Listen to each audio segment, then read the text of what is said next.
বাংলাদেশের ২০২৪ সালের এই সেপ্টেম্বর মাসে বর্তমান চলমান যে অন্তর্বর্তী সরকার ডক্টর ইউনূস আজকে একটি সিদ্ধান্ত জানিয়েছেন যে তিনি সেনাবাহিনীকে ম্যাজিস্ট্রেট পাওয়ার দিয়েছে। ম্যাজিস্ট্রেট পাওয়ার মানে ম্যাজিস্ট্রেট, আমরা যখন মামলা করি আদালতে যাই, আদালতে গিয়ে বিচার চাই, বিচার হতে অনেক একটা বছর চলে যায়, রায় হতে সময় লাগে, সেইগুলো সব কিছু সংক্ষিপ্ত করে সেনাবাহিনী তাৎক্ষণিকভাবে যদি মনে করে যে এটা অন্যায় অপরাধ এবং তাকে বিচার করা উচিত, সাথে সাথে তারা বিচারের রায় দিতে পারবে। এটা হচ্ছে তাদের ক্ষমতা এবং তাদেরকে আটক করতে পারবে যে কাউকে সন্দেহ হলে। সেই বিষয়ে আমি একটু তথ্যভিত্তিক ইনফরমেশন আপনাদেরকে দেওয়ার চেষ্টা করব। যে ধারায় সরকার সেনাবাহিনীকে ম্যাজিস্ট্রেট ক্ষমতা দিতে পারে সেই ধারাগুলো আমি আপনাদেরকে পড়ে শোনাবো। ধারা ১০৯, ভবঘুরে এবং সন্দেহভাজন ব্যক্তির ভালো আচরণের জন্য নিরাপত্তার প্রয়োজনীয় ক্ষমতা।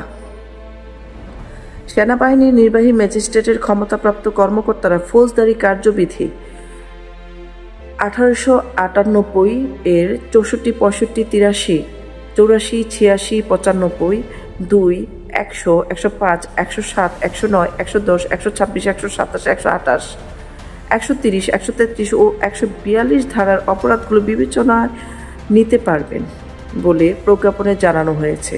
আইনে এসব ধারা অনুযায়ী একজন নির্বাহী ম্যাজিস্ট্রেটের সাধারণ ক্ষমতা ধারা ৬৪ ম্যাজিস্ট্রেটের উপস্থিতিতে অপরাধ সংগঠনকারী ব্যক্তিকে গ্রেফতার করার বা গ্রেফতারের নির্দেশ দেওয়ার এবং হেফাজতে রাখার ক্ষমতা রাখেন।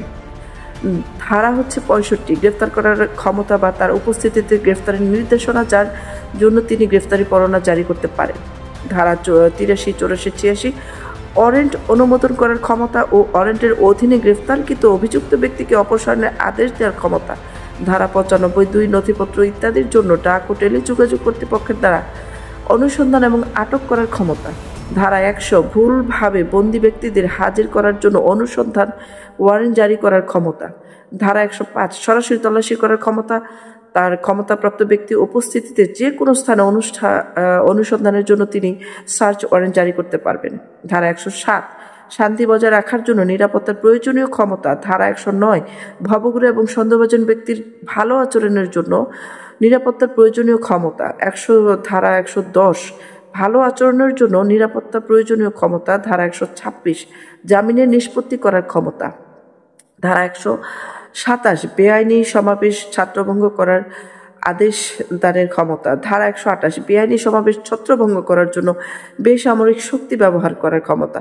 ধারা ১৩০, বেআইনি সমাবেশ ছত্রভঙ্গ করার জন্য সামরিক শক্তি ব্যবহার করার ক্ষমতা। ধারা ১৩৩, স্থানীয় উপদ্রবে ক্ষেত্রবিশেষে ব্যবস্থা হিসেবে আদেশ জারি করার ক্ষমতা। ধারা ১৪২, জনসাধারণের উপদ্রবের ক্ষেত্রে অবিলম্বে ব্যবস্থা হিসেবে আদেশ জারি করার ক্ষমতা। উল্লেখিত ক্ষমতা ছাড়াও যে কোনো নির্বাহী ম্যাজিস্ট্রেটকে মোবাইল কোড আইন ২০৯ এর অধীনে মোবাইল কোড পরিচালনা করার জন্য সরকার এবং সেই সঙ্গে জেলা ম্যাজিস্ট্রেট দ্বারা সংশ্লিষ্ট এখতিয়ারের মাধ্যমে ক্ষমতা দেওয়া হয়েছে। এই আইনের অধীনে নির্বাহী ম্যাজিস্ট্রেটের উপস্থিতিতে সংগঠিত অপরাধ বা ঘটনাস্থলে তার বা তাদের সামনে উন্মোচিত হওয়ার অপরাধগুলো বিবেচনা নিতে পারেন। অভিযুক্তের স্বীকারোক্তির পর ম্যাজিস্ট্রেট সংশ্লিষ্ট আইন অনুযায়ী অপরাধীকে সাজা দিতে পারেন, তবে কারাদণ্ডের ক্ষেত্রে ২ বছরের বেশি দিতে পারবেন না। সূত্র সময়ের কণ্ঠস্বর পত্রিকা।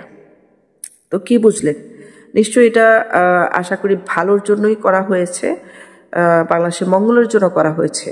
সব কিছুতে আসলে নেগেটিভ ভাবা উচিত না, নিশ্চয়ই এটার মধ্যে কোনো পজিটিভনেস লুকিয়ে আছে। আশা করি আমাদের বাংলাদেশে যে এই চলমান যে সংকট সমস্যাগুলো চলছিল